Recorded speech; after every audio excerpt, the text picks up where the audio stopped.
আসসালামু আলাইকুম বন্ধুরা, তো আপনারা সবাই কেমন আছেন? আশা করছি ভালো আছেন, সুস্থ আছেন।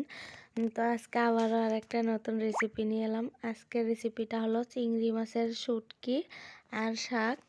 এই রেসিপিটা দেখতেও যত সুন্দর লাগছে আর এটা খেতেও কিন্তু ভীষণ মজা। আমি জাস্ট এইটুকুই রান্না করেছি, তো এটাই আপনাদের সঙ্গে শেয়ার করব।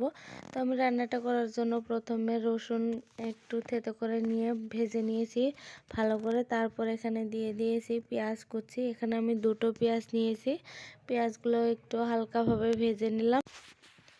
এই রেসিপিটা ভালো লাগলে একটা লাইক করে দেবেন, আর আমার চ্যানেলে যদি নতুন হয়ে থাকেন তো অবশ্যই সাবস্ক্রাইব করে দেবেন। তো পেঁয়াজগুলো হালকাভাবে ভাজা হয়ে গেছে। তারপর এখানে দিয়ে দিলাম একটু জিরা বাটা আর কয়েকটা মরিচ। আমি জাস্ট মরিচটা বেটে নিয়ে একটু থেতো করে নিয়েছি।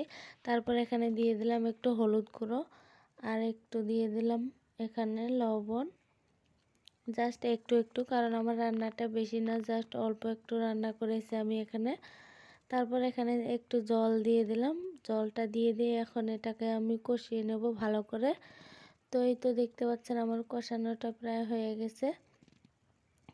তো কষানো হয়ে গেছে, এখন আমি চিংড়ি মাছের শুটকিগুলো আমি ধুয়ে নিচ্ছি। আমি এটাকে প্রথমে একটু হালকাভাবে ঘামিয়ে নিয়েছি, জাস্ট কড়াইতে একটু নেড়ে চেড়ে ঘামিয়ে নিয়ে তারপর ওটাকে ধুয়ে নিয়েছি। তারপরে এই দেখুন আমি এটাকে কষিয়ে নিচ্ছি একটু ভালো করে, এইভাবে কষিয়ে নেবেন।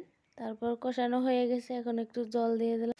জলটা দেওয়ার পর কিছুক্ষণ পর এই তো এই পর্যায়ে এসে আমি এখন শাকগুলো এখানে দিয়ে দেব। তো শাকগুলো আমার দেওয়া হয়ে গেছে, আর একটু এটাকে জাল করব। তো এটাকে আমি ঢাকনা দিয়ে না, জাস্ট এমনি রেখেছি। তো এই দেখুন আমার রান্নাটা হয়ে গেছে। তো এটা পানিটা একদম শুকিয়ে যাওয়ার পর আমি রান্নাটা শেষ করেছি। তো এই দেখুন আমার পানিটা কিন্তু একদম শুকিয়ে গেছে। এই পর্যায়ে এসে আমার রান্নাটা শেষ। তো আশা করছি ভিডিওটা ভালো লেগেছে। তো ভালো লাগলে একটা লাইক করে দেবেন, আর আমার চ্যানেলটাকে অবশ্যই সাবস্ক্রাইব করে দেবেন, আর বাড়িতে অবশ্যই ট্রাই করে দেখবেন কেমন লাগে। তো এই তো আজকের ভিডিওটা এখান থেকে শেষ করছি। পরবর্তী এরকম নতুন নতুন রেসিপি নিয়ে আবার আপনাদের সঙ্গে কথা হবে। তো খোদা হাফিজ, ভালো থাকবেন, সুস্থ থাকবেন।